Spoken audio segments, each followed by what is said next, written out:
discussions about racism can often make Folex uncomfortable. It can bring up feelings of guilt and defensiveness. For a long time, BIPOC Folex have been implicitly expected to suffer both the harms of racism as well as the responsibility of not making white peers uncomfortable by talking about its impact on their communities. With growing awareness of health inequalities, police brutality, etc., there has been a greater willingness to confront this topic, including acknowledging your own racism. Understanding the insidiousness of racism. Thankfully for BIPOC Folex, there have recently been strides towards understanding the insidiousness of racism. While it no longer looks like stolen land at the expense of indigenous communities and profit made from the enslavement of black Folex, as it did in past centuries, racism continues to harm BIPOC Folex with systems that maintain the status quo.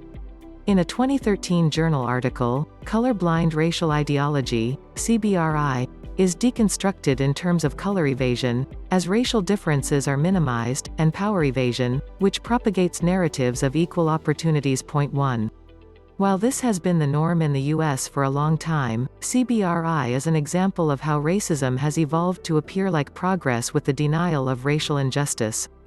According to a 2019 report, the wealth gap between black and white families increased from approximately $100,000 in 1992 to $154,000 in 2016, so the impacts of generational wealth built from stolen black labor persists. Point 2.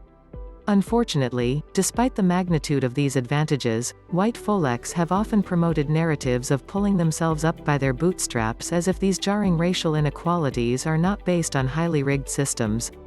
The inevitability of US racism. When you grow to understand how you have been socialized by the norms in a country that was built on racism, you are better able to acknowledge your own racism.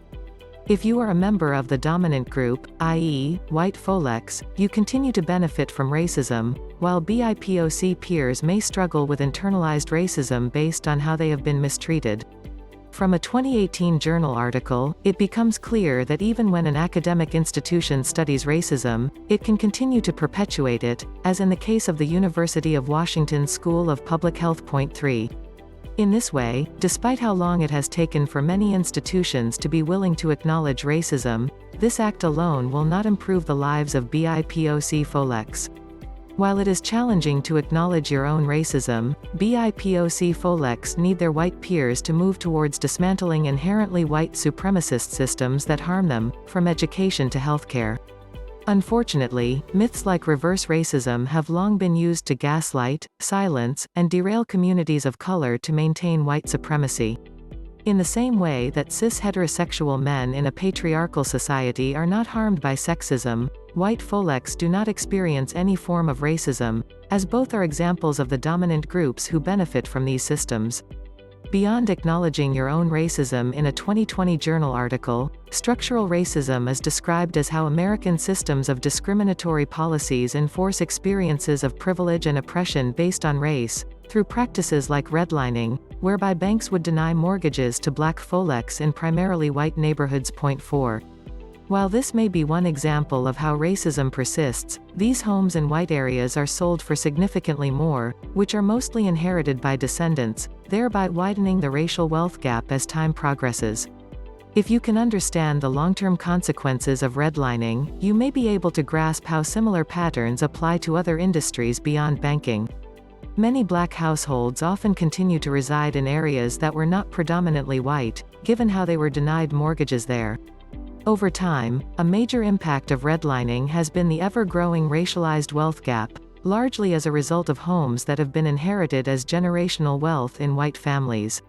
For example, regarding education, racism is evident with adultification bias, whereby a 2017 study demonstrated that black girls are perceived as less innocent than their white counterparts from the age of 5 years old. Point 5. Such patterns of racism continue to be demonstrated in research in healthcare, publishing, employment, etc. When you understand how pervasive racism is, you can take the steps necessary to challenge it. Anti-black racism from non-black people of color. Folex. While you may have begun to think that BIPOC Folex cannot be racist, anti-black racism continues to be perpetuated by non-black people of color, NBPOC, Folex.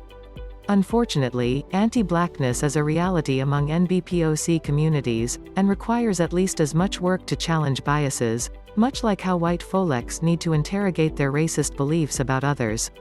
While such investment in change may be uncomfortable, it is necessary to ensure that black folks receive the equitable outcomes that they have fought to obtain from times of slavery through the civil rights movements until now.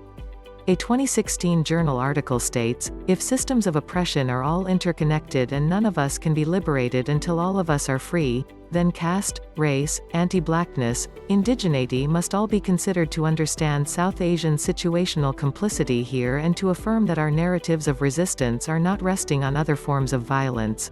6. In other words, by understanding your complicity with systems that privilege white folks and proximity to whiteness, you are able to disrupt the problematic status quo. Although not widespread, researchers are also looking into how psychotherapy can help folks address racism and prejudice.